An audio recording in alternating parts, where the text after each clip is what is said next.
Hi, everyone, and welcome to Wellbeing Live, hosted by the Mental Health Center of Denver and presented by our presenting sponsor, Stigma. Wellbeing Live is a series of virtual talks, workshops, and classes brought to you by our experts from across the organization on topics related to well-being, whether it's nutrition or meditation, fitness, or compassion fatigue. We're excited to have you join us today, and we are really excited to have Zaneta Evans back with us to talk about youth mental health.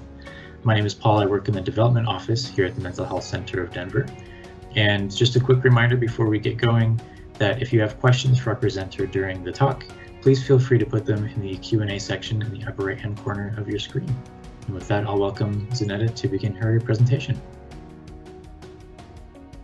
Good afternoon, everyone. So as Paul has stated, my name is Zaneta Evans, and I'm the program manager over the Healthy Living team here at MHCD. Today, I will be talking about youth, specifically African Americans, as well as just African Americans within the community.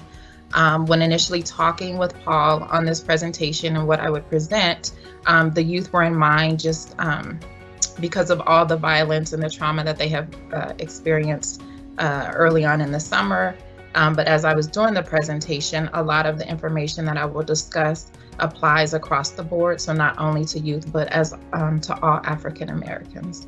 As I present today, I really want to have those that are watching just keep in mind that the information that I provide is not a one size fits all. So some things will apply and then some things may not apply to you. But as you walk away from this presentation, keep in mind something that you can do or are willing to do in regards to bettering yourself or just improving your overall mental health.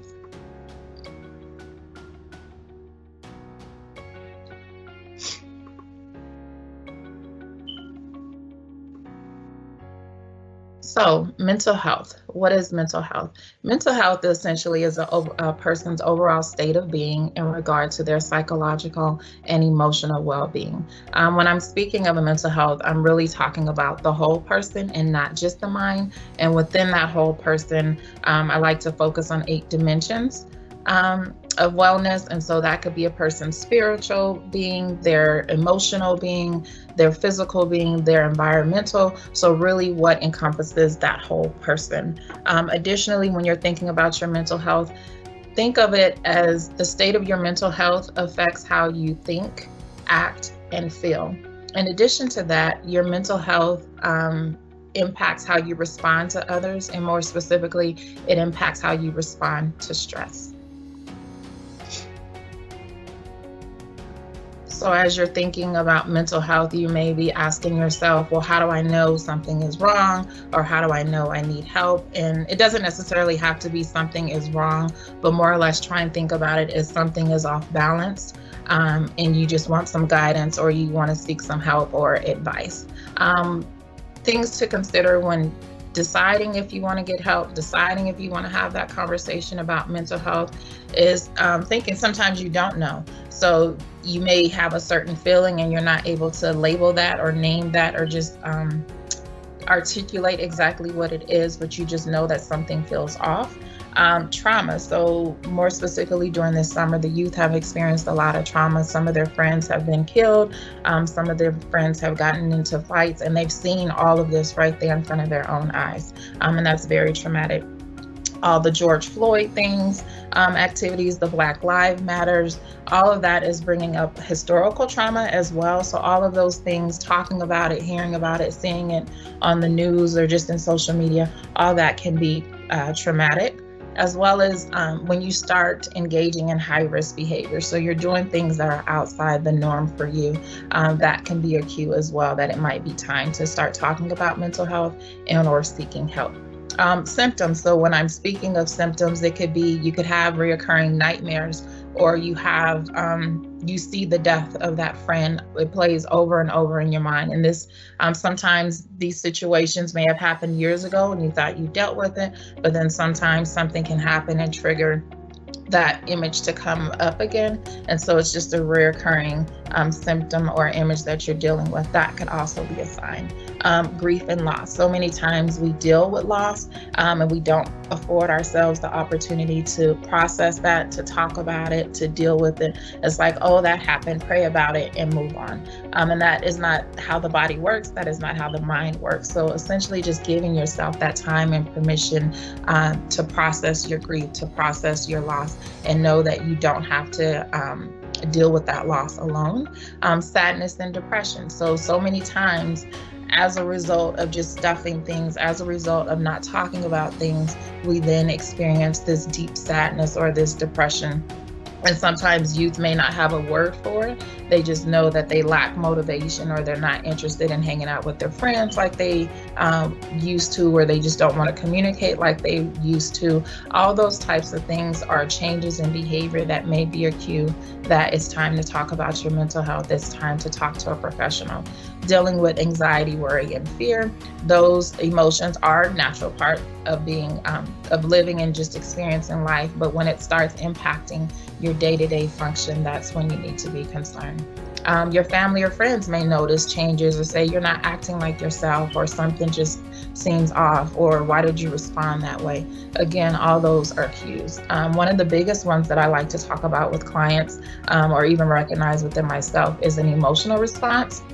So I always say, when I'm crying about something, or I have extreme anger about something that doesn't warrant that response, that too is also a sign that I may need to check in and do like a checklist with my mental health and make sure that I'm doing things to stay healthy. And then sometimes, like I said, you're just not sure, you just don't know, and that is okay as well. Next slide. So once you reach a point where you're sure and you know that you're interested in talking to someone, or you want to have a conversation, that's good. Or if you're still not sure, things to take in consideration when seeking help or seeking mental health assistance is it's a process. Again, I alluded to it in the beginning. It's not a one size fits all. So what therapy looks like for me is not going to look like, it's not going to be the same for someone else. Decide in your mind, or try to decide what's important. So when you're going to therapy, when you're looking to talk to this person, what is it within that conversation is going to be important? What is it that you're hoping to get out of anything? What will be your goal, or you will know that, okay, because of this or that, I know that this was beneficial. That is something to keep in mind as you're trying to decide. And then again, I can't reiterate enough that it's not a one size fits all. I included this slide as far as seeking help to give you an idea. So when someone talks about or mentions mental health, or I'm going to see a therapist, or I'm going to see a psychiatrist, sometimes it's not clear.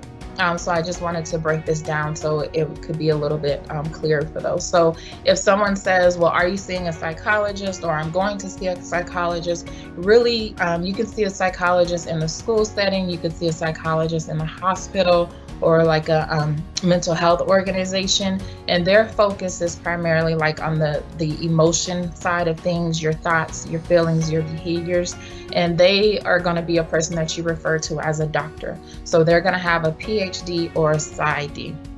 A psychiatrist can be in a lot of the same settings, hospitals, organizations, and their primary focus is on disorders. So if you encounter someone that says, oh, I've been diagnosed with bipolar disorder or post-traumatic stress disorder, and I'm medicated, then 9 times out of 10, they are seeing a psychiatrist. And how you can distinguish the difference between a psychologist and a psychiatrist is a psychiatrist is a person that prescribes medication, and their educational background and their experiences is more on the medical side of things. A psychotherapist, so as I'm talking about these things, this is more specific to Colorado, and it's going to vary across states, but a psychotherapist is an individual that they have the education and the ability, the knowledge to work with the person one-on-one in a school setting, in an organization, private practice, and they're going to be the particular person that's going to be providing like the group therapy, your talk therapy, your expressive therapy. So that could be like art therapy. There's all kinds of therapies out there that you may see a psychotherapist for. This individual is not licensed, so you could be seeing a psychotherapist. They have the education to see clients and work with individuals, but they are not licensed. But 9 times out of 10, they are master's level. So like I said, they have that education. A mental health counselor, which you could see in schools, private practice, organizations, churches, they're going to focus on situational stress. So when life happens, transitions in life, you could see a mental health counselor that focuses specifically on military families. You could see a mental health counselor that focuses specifically on addictions or marriages or families. So the mental health counselors, 9 times out of 10, they have more of a specialty or focus that they work, the lens that they work on, and these particular individuals are licensed.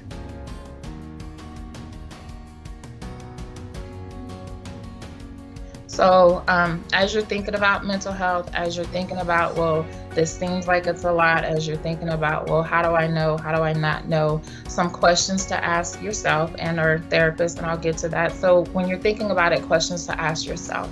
Is there a particular person that I want to see? So do I want to see someone that is specialized in working with families? Do I want to see someone that specializes in couples? It's really going to be dependent on you as the individual and what your issue is or what your situation is. Does the gender matter? For some people, it is important that they only want to work with a female therapist. For others, it doesn't matter. Race or ethnicity. So a lot of African Americans within the community prefer to work with African American therapists, and this is where some of those struggles and that stigma comes from. A lot of times you think, in Colorado specifically, that there are not African American therapists, and that's not true. Some people this is important and some people it's not important. But if it's important to you, there's no right or wrong. It matters to you. This is your mental health and it's your right. So again, when you're screening or talking to a therapist to see if they're going to be a good fit, you can ask them, or if it's over the phone and you can't see, you can ask them, like, what is their race or their ethnicity? What is their background, if that's important to you? Availability. So do you want to see a therapist that's only available in the evenings or available during the day? Do you want to see a therapist that is available on the weekend? And so some of these may seem simple, but a lot of times, depending on availability or depending on your life structure, these things may be important. And so that's why I listed them. How important is therapy? So many times we make sure that we do our due diligence on making sure that our hair is done, that our nails are done, but we don't take the time to make sure that our mental health and our overall well-being is taken care of. So you have to ask yourself, how important is therapy? And I know specifically for the African American community, this may be a challenge because I know for me growing up, when there was challenges or situations, I always heard my mom say, what goes on in this house stays in this house. So it was like when I was struggling or my siblings were struggling, we had to work on that situation within the family, or we would say, let's pray about it or take it to our pastor. I mean, there's nothing wrong with those things, but sometimes depending on the situation, you need a little bit more, or sometimes those challenges are due to family situations or what a loved one may have did to you or not. So it's a little bit more challenging to do that work within that setting. Are you willing versus are you ready? So those are two different things. So if you're asking yourself, am I ready? Am I ready? That answer may always be no. But do you have to be ready? No. Do you have to be willing? Yes. And so when I'm talking to the younger kiddos or my youth, I say, when you are going to therapy and you're trying out that therapy, it's really no different than going to the mall and trying on a new pair of Jordans or trying on a new pair of jeans. You know what your size is and you know how you want it to fit, but sometimes depending on the make of that shoe, it doesn't fit just right. So you have to go with a different size, but you know it's that Jordan that you want. And so you just have to try it on. You don't say, oh, I'm not getting this shoe, or, oh, I'm not getting those jeans. You try it on until you get that right fit. It's really no different than a therapist. You can try, and sometimes you hit it off and it's a good fit the first time. And then sometimes it may take a couple times before you find that good therapist. Questions to ask of your therapist. So this is going to really be dependent of the therapist. Sometimes some of these questions they may feel are too personal and they may not be willing to answer, which is okay, but don't hesitate to ask. And some of those questions are their background, their experiences. Do they have experiences working with children? Do they have experiences working with couples? Do they have a family? Are they married? Do they have children? So a lot of times people, if you don't have children yourself, then the struggles that a single mother or parents have with their children, you can't relate to. It's one thing to have like book sense and understand from a book written perspective, but it's a totally different experience to have that knowledge based on true living experiences. A sliding scale. So asking the therapist what type of insurance do they take? Do they work with a sliding scale? And what a sliding scale is, it's income driven. So based on your income, they'll have you fill out information, and based on your income, that's how they will set your fee for the services that they provide. Asking your therapist, what is their view on medication? So a lot of times I've heard with speaking with African-American clients that they are hesitant or they don't want to go into therapy because they're just going to be medicated. That is not the case. Medication is absolutely a choice. And so if you're speaking with the therapist, ask them what their view is on medication. Do they feel like it's an automatic thing, or just what do they think about prescribing medication? And then keep in mind those differences between a mental health counselor, the psychiatrist, and the psychologist. You have to go to a psychiatrist in order to be prescribed medication. And then lastly, a question you can ask your therapist is, have they been in therapy themselves? So again, if you're thinking about this as an overall person's well-being, their overall mental health and how well they are, you absolutely want a therapist that has done their own work. You absolutely want a therapist that has tried the therapy for themselves, and more recently, not, well, yeah, I went to therapy and I was 15 years ago. No, you can consider that as a red flag if you ask your therapist and that's their response.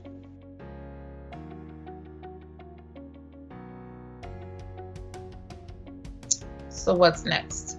So just after thinking about mental health, bringing a greater awareness to your mental health and what it may or may not mean to you, thinking about questions you want to ask yourself, thinking about questions that you may ask of your therapist, you still may not be sure. So I have listed these numbers. The 2 crisis numbers are more or less for individuals that are in crisis, like right now, but maybe experiencing suicidal ideation, so they feel as if they want to kill themselves, or they're just in a dark place and don't have anyone to turn to. They can absolutely call or use these numbers. We have the crisis text line, and so you can just text hello to 741-741, and you can just chat with the therapist on what's going on. There's walk-in centers across Denver, but Mental Health Center of Denver specifically has one off of Colfax and Claremont. And so you can go into the walk-in crisis center at any time, 2 o'clock in the morning, 4 o'clock in the afternoon, and ask to speak with a therapist. And they always have 2 licensed therapists there, and you can talk to an individual. And you don't have to be in crisis. It's a place that is provided for those in crisis, but you don't have to be in crisis in order to use that service. And then lastly, I listed the Mental Health Center of Denver's access line number. That's 303-504-7900. And so that particular number, if you feel like you're just ready to take that next step, you can call that number, answer a few questions, and they will get you scheduled with an intake appointment.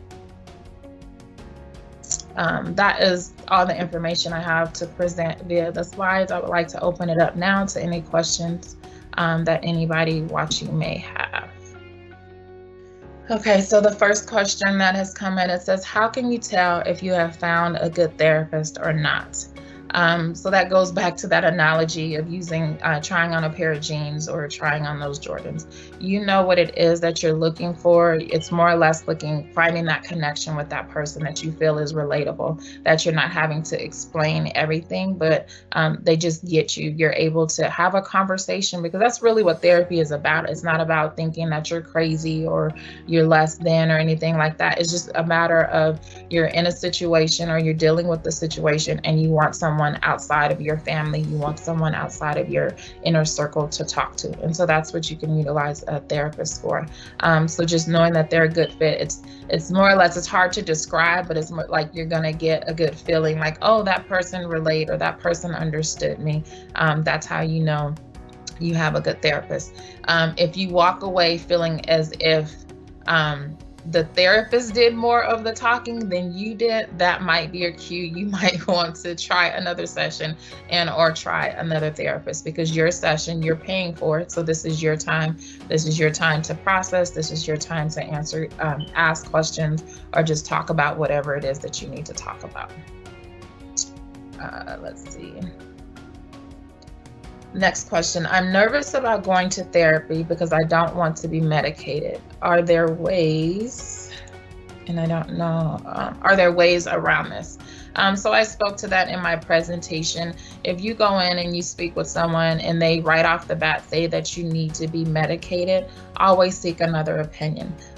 There's absolutely times and situations where a person may need the aid of medication just to help them get that little push or find that little balance, but it should not be the be all immediately out the gate. Like, someone needs to be doing a full evaluation with you, getting a history, because medication isn't a good fit for everyone. So really they should be having that conversation and fully assessing, is a medication an aid? And they shouldn't just be like, well, medication is the answer. No, it should be a tool that is used in conjunction with therapy, whichever version of therapy you decide. Does the Mental Health Center of Denver have Black therapists? Yes, the Mental Health Center of Denver has Black therapists. We definitely don't have enough. I'm gonna be honest, we don't have enough, but we're working on that in order to increase our Black therapists, but we do have Black therapists. And if you decide to call the access line, that is absolutely something that you could say, you know, whether you prefer a male or a female, or you prefer African-American therapists, you can do that as well. Let's see. How are you able to determine when you have reached the level of needing to seek mental health help as opposed to working it out yourself? So that's very specific to you as an individual.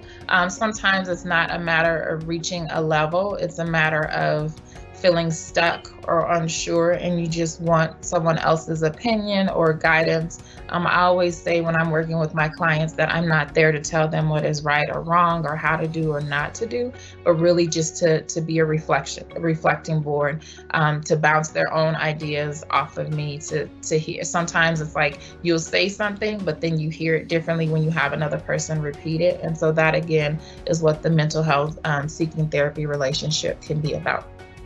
In worst case, it doesn't hurt to have a consultation over the phone and say, this is what I'm dealing with, and I'm unsure if I need therapy or not. So that's it's gonna be very specific to you as the individual. I hope that answered your question. Let's see, the next question. What's the first step in finding professional help? Is it doing a Google search, or are there better ways to go about it? So absolutely, Google can be your friend. Sometimes Google can help in the sense of that it has reviews of that therapist. I know professional organizations have, and I'm drawing a blank and I should know this, but I'm drawing a blank. They have like websites where you can go, and it's a cluster of therapists within your area.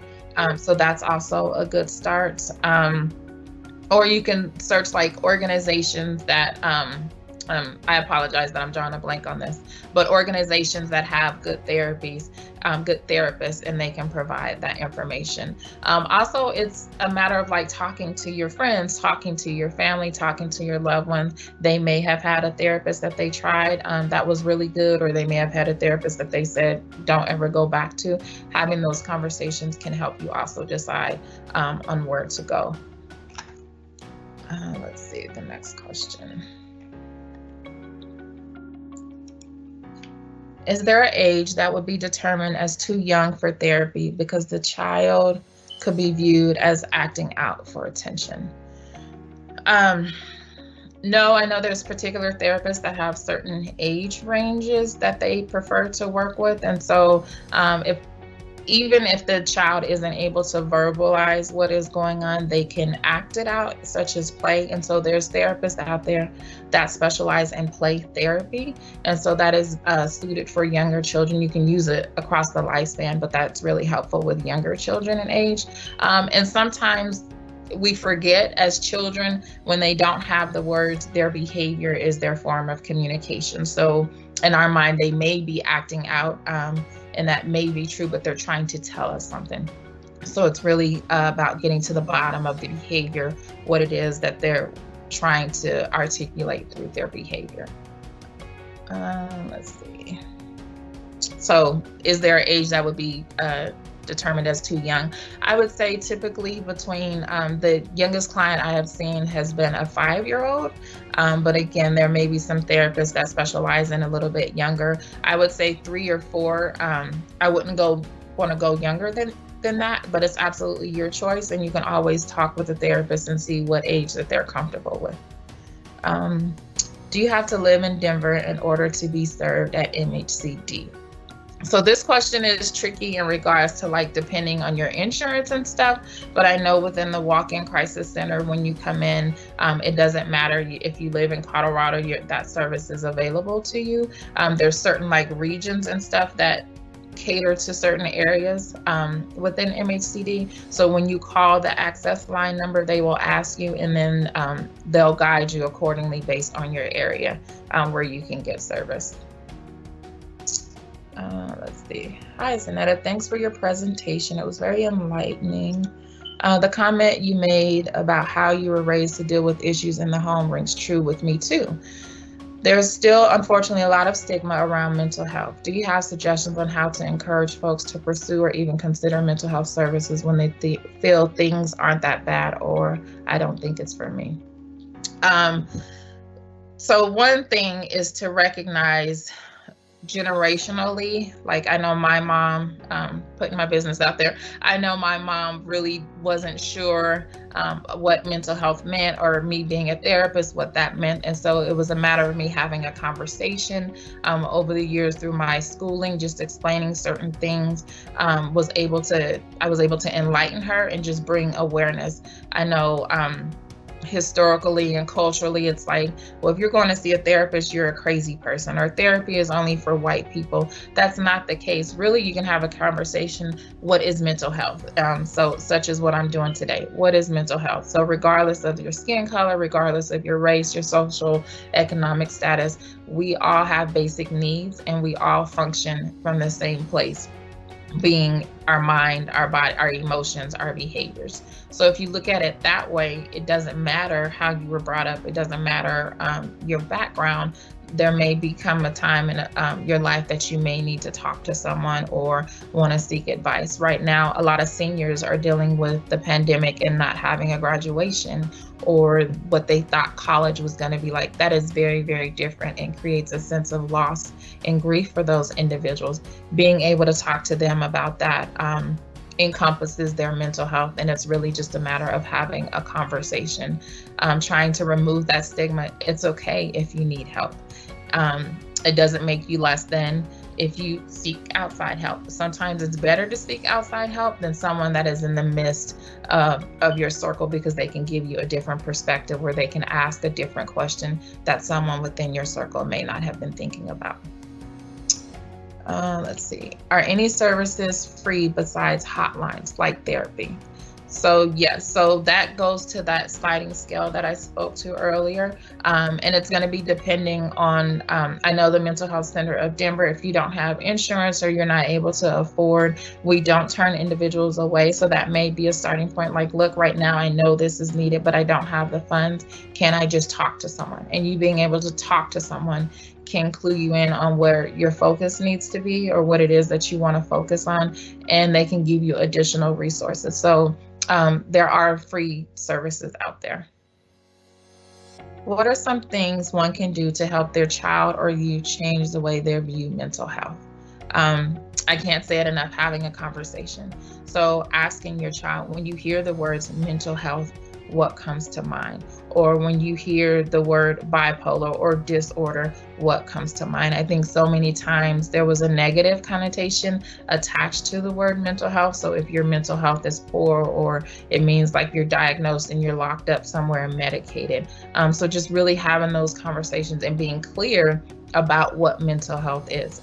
It's encompassing of the self. So not only is your mental health important because it affects how you respond and interact with each other, but your mind affects how your body responds. It's like a domino effect. So if your mind is weak, then your body may suffer in certain areas. So really just having that conversation with your child. What does it mean, or what do you think of when you hear the words mental health? And that can open up those doors. It looks like this is the last question. What are some of the signs that tells if someone is on the verge of a crisis? So this goes back to, it's not a one size fits all. So what may be a crisis to me is not going to be a crisis to the other person. But within this, I would say really cue in on their behaviors. What are their behaviors telling you? Are they like completely shut down? Are they not communicating with you? Are they pushing everybody away? Any question you ask of them, are they like lashing out in anger? Or is it just they're behaving in a complete different way?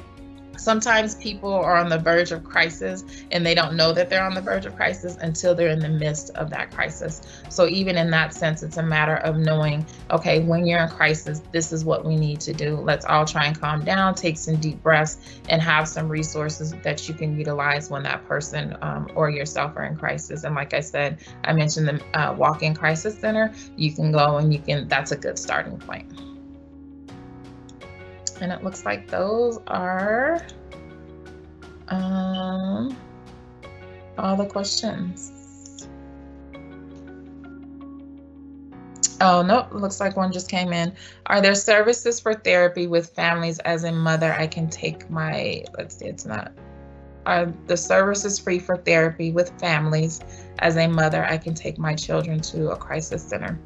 So if I'm understanding this question, if you take your child to the crisis center, there's not a fee for that, and they can again speak with a therapist and you can express what your concerns is. And one of the things with the walk-in crisis center, we always encourage you to call the access line and get connected with a therapist after you meet with the therapist there, because it's more or less like a one-time thing, or when you're in crisis, it's not that ongoing relationship. If you call the access line, then you're able to connect with a therapist and start creating that ongoing relationship.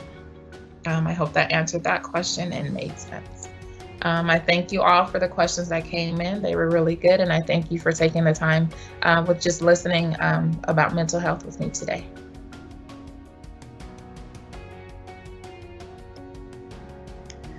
Thank you very much, Zaneta. That was a fantastic presentation, really enlightening, as one of the participants said.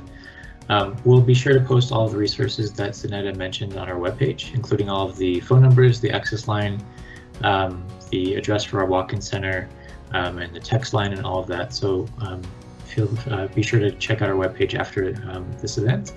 And we'll also be posting a recording of this in the next week or so, so be sure to check that out as well. And feel free to share it with your friends, families, loved ones, and colleagues. Thank you very much to Zaneta again, and thank you for everyone for joining us today. We hope you learned something that's meaningful and valuable to you, and we'll see you next time on Wellbeing Live.